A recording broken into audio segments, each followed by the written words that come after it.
فرمایا مشرکہ عورت اور مشرک شخص جتنے بھی مال و دولت اور دنیا کے اعتبار سے آپ کو پسندیدہ ہو، لیکن اس کی کوئی حقیقت نہیں، اس کے ساتھ مسلمان کا نکاح نہیں ہوتا، اور جب نکاح نہیں ہوتا تو اس کا ذبیحہ بھی مردار ہوتا، اور جب ذبیحہ بھی مردار ہے، نکاح بھی نہیں ہوتا، تو اس کے اقتدا میں نماز پڑھنا بھی غلط ہے۔ والحمدللہ علی حاضر۔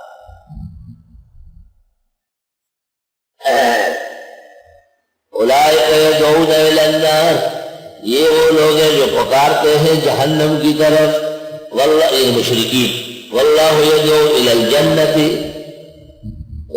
قیامت القدر شکرتی کرنا اور تنکاری میری یہ بھی ایک کمزوری ہے اور اللہ کی طرف سے کہ آج تک کوئی دینی معاون نہیں ہے، بالکل بس سب کچھ ایک ہی شخص پر ہے، باقی سب جو ہے نا وہاں بیٹھے رہیں گے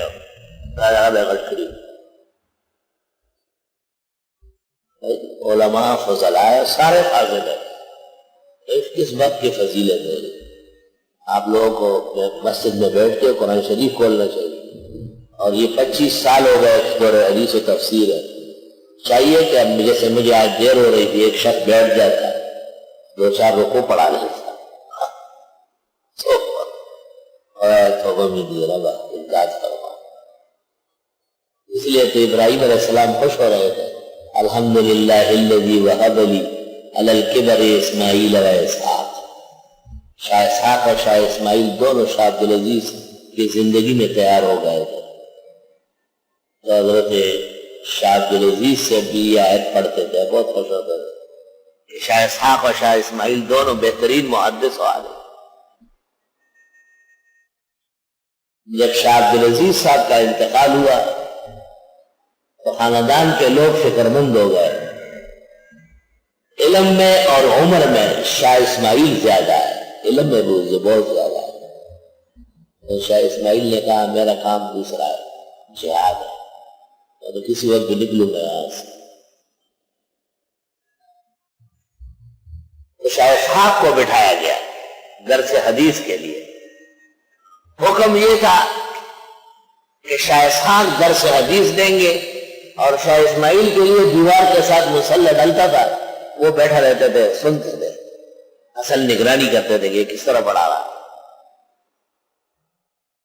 اور مسند پر شاہ عبدالعزیز کے شاہ اسحاق بیٹھتے تھے، اور جب درس ختم ہو جاتا تھا تو پھر شاہ اسماعیل آگے ہوتے تھے، شاہ اسحاق پیچھے ہوتے تھے، بڑے ہوتے ہیں علم میں بھی عمر میں بھی۔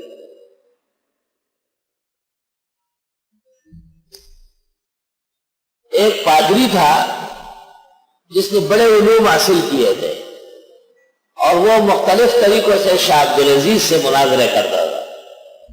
وہ بہت خوش ہوا شاہ عبدالعزیز کے انتقال پر، اور اس نے کہا کہ اب میں شاہ اسحاق کو دیکھوں، حضرت کی جگہ بیٹھ جائے۔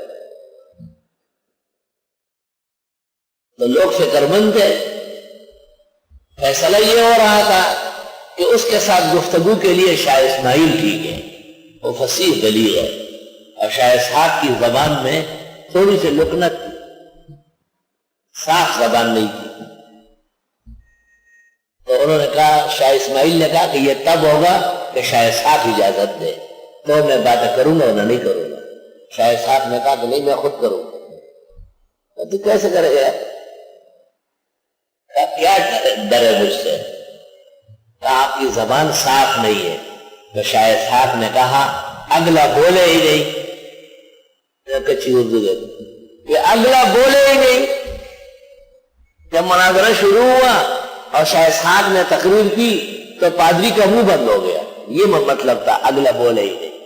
اللہ تعالیٰ نے ان کا منہ بند کرایا، بالکل گنگیٹ چپ نہ۔ حضرت نے پہلے سے کہا تھا اگلا بولے ہی نہیں، اگر وہ بولے ہی نہیں تو پھر میری لکنت سمیت تو کام کرے گی۔ علماء سمجھ گئے اور اولیاء پورا دہلی میں خوشی کا جشن منایا۔ تو شاہ صاحب اللہ کے ہاں رسیدہ و کامل و اکمل بندہ ہے۔